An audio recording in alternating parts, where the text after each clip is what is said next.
Have you ever looked in the mirror and seen more than just your reflection? Not your clothes, not your face, but the stuff beneath it. The pain, the regrets, the memories that still echo in your bones. And ask yourself, is this who I am? If you've ever felt like your past is a prison, like you're haunted by moments you didn't choose, then this might be the most important video you'll ever watch. Because Carl Jung, one of the greatest minds in modern psychology, once said, "I am not what happened to me. I am what I choose to become." Let that sink in.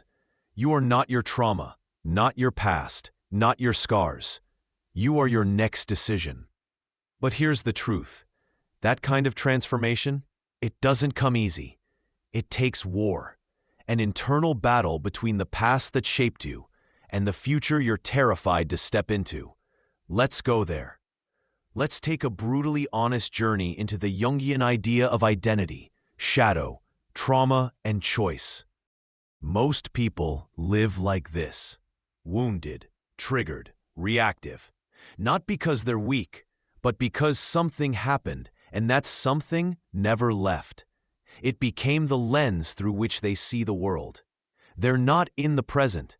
They're stuck in a loop, repeating the same thoughts, the same relationships, the same sabotage. Carl Jung called this the complex, a psychological knot made of memories, emotions, and pain that quietly runs the show.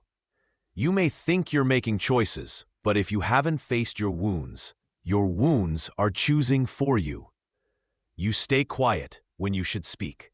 You lash out when you should pause. You settle when you know you're meant for more. Because deep down, your identity has fused with the pain. You don't just remember the betrayal, you become the betrayed. You don't just recall the failure, you live like you are the failure. But Jung had a radical idea. Until you make the unconscious conscious, it will direct your life, and you will call it fate. Here's the truth no one wants to hear. Your trauma is real, but it is not your truth. It is something that happened to you. It is not who you are. There's a subtle but powerful difference. Think about it like this. A scar is evidence of injury, but it's also proof of healing. If you keep scratching it open, you're not honoring your past. You're surrendering to it. We live in a world where victimhood gets romanticized, where identity is tied to how much you've suffered. But suffering doesn't make you special. What you do with that suffering, that's where the power lives. Jung understood this deeply. He didn't tell people to forget their pain. He told them to confront it, to integrate it, to turn it into power. And that starts with a choice, not a dramatic one, but the quiet internal decision to say, "This will not define me." Here's where it gets darker. Jung believed every human being has a shadow, a side of the self they hide, deny, or reject. It's where your rage lives, your fear, your guilt, your shame. The parts of you that were once punished, ignored, or judged, so you lock them away. But the shadow doesn't disappear. It festers. It leaks out in moments of stress, addiction, breakdown. If you don't own it, it owns you. Jung's entire philosophy revolved around this idea. The most terrifying thing is to accept oneself completely. To become what you choose, you must face what you fear. That includes your past, your shadow, and your responsibility. Because healing isn't about pretending it never happened. It's about saying, yes, this happened, but it's not the end of my story. Let's be honest. We live in a world obsessed with control, but allergic to responsibility. It's easier to blame the world than to transform yourself. Because transforma. It demands that you kill who you were to become who you were meant to be. That's not just growth. That's psychological rebellion. You're rebelling against your programming, your environment, even your own neural pathways. But here's the twist. You don't need permission to change. You don't need closure to move forward. You don't need anyone to apologize for what happened.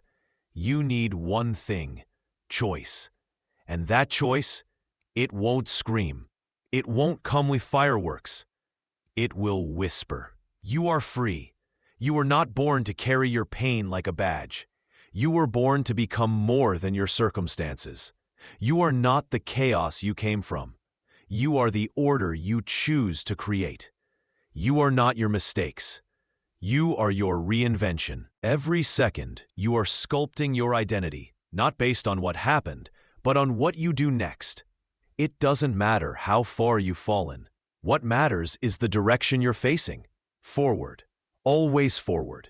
The self is not something you find. It's something you build, moment by moment, choice by choice. This is the Jungian path, to stop being a victim of your history and become the architect of your destiny.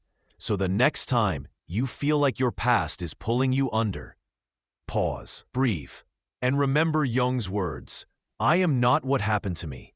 I am what I choose to become. Say it again, out loud if you must. Make it your mantra, your truth, your rebellion. Because if this world needs anything right now, it's not more noise. It's more people brave enough to choose consciously.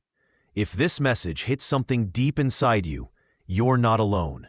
Share this with someone you know is carrying too much. And if you want more content like this, raw, real, and rooted in truth, don't forget to subscribe. Because here, we don't just talk philosophy, we live it.